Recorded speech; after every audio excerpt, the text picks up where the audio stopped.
some money at the casino and then put all your winnings on red, but it came up black. If you got your best shirt dry cleaned before a wedding and then immediately dropped through, if you won an argument with a friend and then later discovered that they just returned to their original view, starting over is harder than starting up. If you're not ready for that, like if you've already had a bad day, and what you're about to go through might be too much, feel free to go away and come back. I'll be here.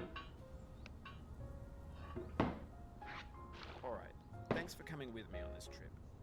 I'll understand if you have to take a break at any point. Just find a safe place to stop and quit the game. Don't worry, I'll save your progress, always, even your mistakes.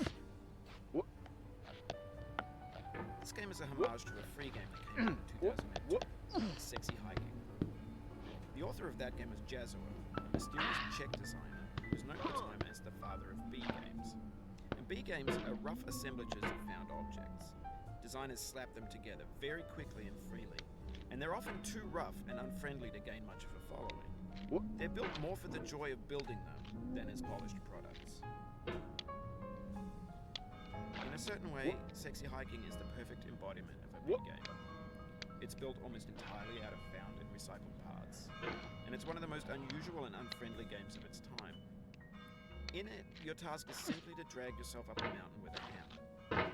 And that act of climbing, in the digital world or in real life, has certain essential properties that give the game its flavor. No amount of forward progress is guaranteed. Some cliffs are too sheer or too slippery, and the player is constantly, unremittingly in danger of falling and losing everything. Anyway, when you start Sexy Hiking, you're standing next to this dead tree that blocks the way to the entire rest of the game. It might take you an hour to get over that tree, and a lot of people never got past it.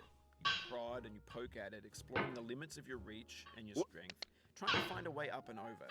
And there's a sense of truth in that lack of compromise.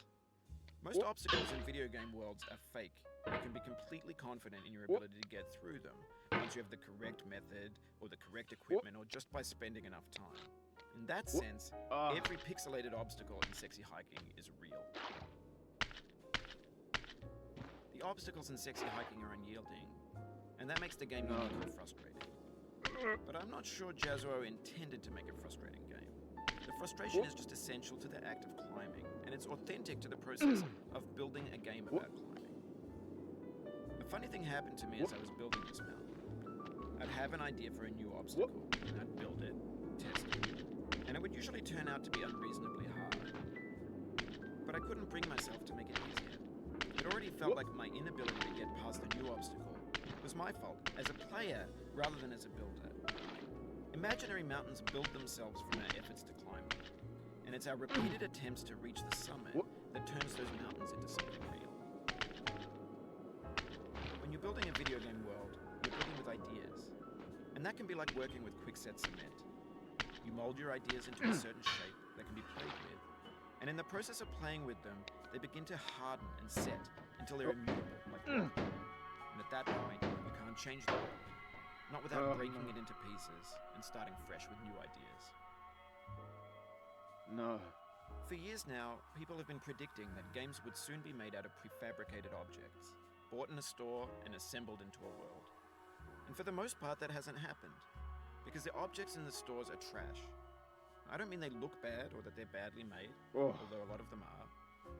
I mean they're trash in the way that food becomes trash as soon as you put it in the sink. Things are made to be consumed and used in a certain context, and once the moment is gone, they transform into garbage. In the context of technology, those moments pass by in seconds.